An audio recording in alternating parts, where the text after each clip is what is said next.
রহিম এক গরিব চা বিক্রেতা। দিনে ১৬ ঘন্টা কাজ করে, তবুও মানুষের মুখে হাসি দেখলে সে তৃপ্তি অনুভব করে।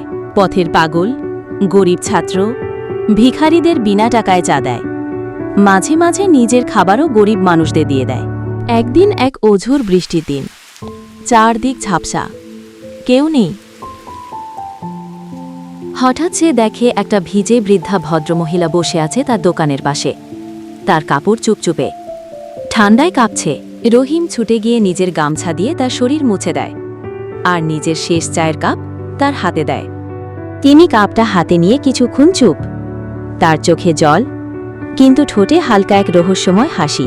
রহিম তখন বলে, আপনি তো আমার মায়ের মতো, আমি না খেলে একদিন কিছু হবে না।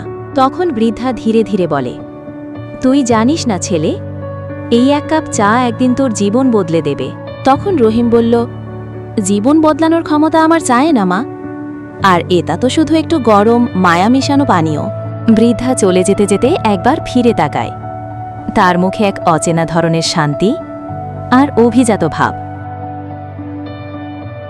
রহিমের ভেজা মুখ, ক্লান্ত চোখ, আর ভেতরে একটা অজানা প্রশ্ন, কে এই মহিলা?